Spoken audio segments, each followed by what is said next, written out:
So let's talk about Call Me by Your Name, which recently where I live finally came out, and I think it's been out for at least probably a year, in terms of like where it was first screened and now. And I'm late in the game on this, but this is my favorite movie of the year now so far as of today. After I saw it, this movie is fantastic. I think that in terms of like all the movies that are getting Oscar buzz, because the Oscar nom just came out today too, this one I feel like should win Best Picture because I feel like this is the strongest of the year in terms of acting, in terms of cinematography, and in terms of how it's a story that is not overly shown to the public. Like it it's good that like last year we got Moonlight, which was another movie about a gay character, and this one I like how this movie is like that, where it's a story like this where we can see it becoming like a big thing, because LGBT stuff usually is kind of hidden about.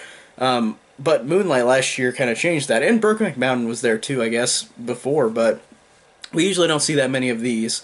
But this year I thought was a great year for all of these different things, for like gay people, for women, for black people, because we've got Get Out and this movie, and then we got Greta Gerwig getting a lot of nominations, and hopefully she wins for director. But I like how we're getting a lot more difference in terms of movie, in terms of different movies this year. I really like that this year we got so many great movies, but they're all on different subjects, and subjects that are not always interpreted in a way that we see completely in the public eye. And I think that this year especially, for all three of those different sets of humans, like I've liked how we see all these three movies that are showing how great these movies can be, and we're getting them more in the main frame uh, of the Oscars. I really like that. I thought that it really did a good job. We did a great job this year with that, with individuality, with humans. I thought it was really, really cool that we got so many great Oscar noms for these different types of movies. But the movie itself, like I said, the acting I think is some of the best. I think that the characters are really well written too. I think that this is so intriguing, the way that these two characters meet and how they kind of form a friendship. But I love how this movie is very ambiguous too, because these characters could be straight up called gay people, but they have things about them that make them not seem like they're just that. And I like how usually in these type of movies it's usually, oh, they're gay or they're straight. But I like how this one they're really not just one thing. I think that that's really cool that we're seeing this in this movie. But I thought that the just how these characters were ambiguous in their sexuality and ambiguous with how their friendship started and then escalated, but also they love women too and have had relationships with women as well. So I think that it's a cool balance of ambiguity, because it feels like it's not just one thing, and I think that's great because it actually makes the movie more interesting, in which it's not just, oh, they're in one term of sexuality, or but they're not. I like how it's two different things. It's not like they're just one of these and labeled as one of these. I think that that's great. And like I said, the acting is fantastic. Armie Hammer, I haven't seen him do much, but he is really, really great in this movie. And Timothy Chalamet, who plays Elio, the kid, I think he's 20 now, but he was 17 whenever this was filmed. And that is one of the best actors I have seen in a while in terms of being that young. And apparently the Oscars this year, he's like the youngest actor to be nominated since like 1943. Like he's that young of an actor that has not been Oscar nominated, except for now this guy is, but it hasn't been that way for a long time. And I think that this actor, I've seen him in other stuff. He was in Lady Bird too. He was great in that, but he wasn't in it that much. He wasn't the point of the movie. He was kind of like the bad boy character in that Saoirse Ronan's character, Lady Bird, kind of wants to date. But he's good in that, and in this one, he is full on just like the main character. Him and Oliver, they both have great screen time and presence together, and I think that it works really well just having them. Like it's funny, their chemistry seems so real, and they're both straight too. I think that that's a good testament to acting too, because they don't.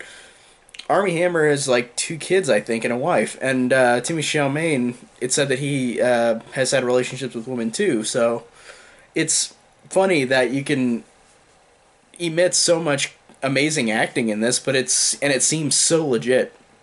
And Timothy Chalamet, his there's one scene in this movie that I'm not going to spoil, but there's one scene in this movie where he has no dialogue, and his emotions do the talking, like his facial emotions, and it is outstanding.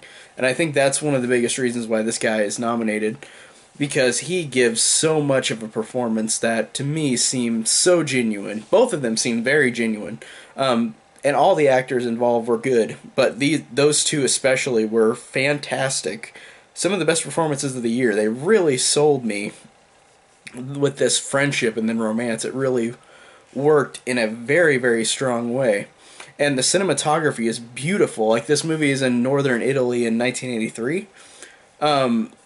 And I think that just the visual scope and shots of these areas that they go and explore is some of the most mind-blowing and eye-opening visuals that are real that I've seen this year. Like, it really works so well with how beautiful it looks in northern Italy. And it said somewhere in northern Italy in the movie, so you don't know exactly where, but it's in Italy somewhere. But I think that the movie itself is beautiful. It's one of the most visually striking films that is just the real world. Like, it's not a visual effect, it's just the real world. It's them going around Italy.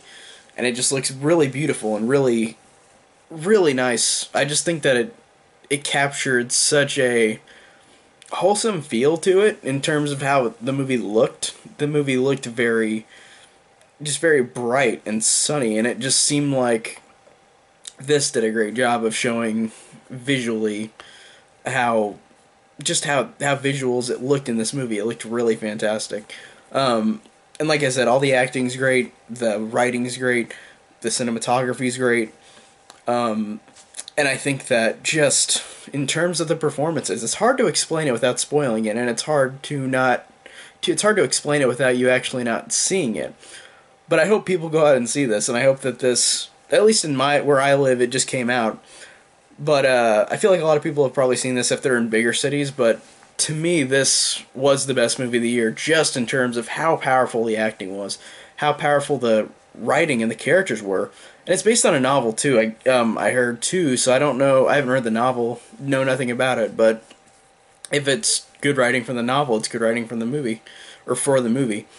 And cinematography is outstanding, how it looks. And just, I felt the most for these characters this year for movies.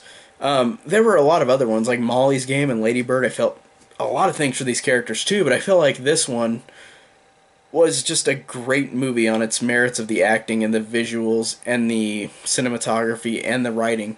Those four things to me make this stand out the most and make it seem like it'll be, to me, one of the most memorable movies of this year.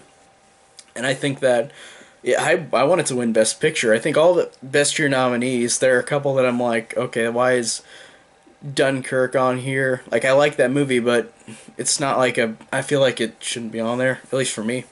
But, like, I'm glad Call Me By Your Name is on there, and I'm glad that like, that or The Shape of Water or Get Out, I think, should be the one to win for Best Picture. But this one is one of the best movies of the year, and I saw this more importantly, too, because this and Lady Bird got, like, the best, like, Metacritic ratings, which I don't just base my thoughts on ratings on Metacritic, but I thought, if everybody loves this, that means I should see it. I should see what it's like.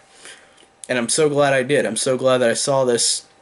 To me, I think it's a masterpiece. I think it really, really is fantastic, and I hope that it wins Best Picture, and I hope that a lot of people see it. And I'm glad that it's just a subject that's not always shown in the public eye. But like I said, this year, it's really interesting just showing all these different types of human beings, whether it be gay or women or black.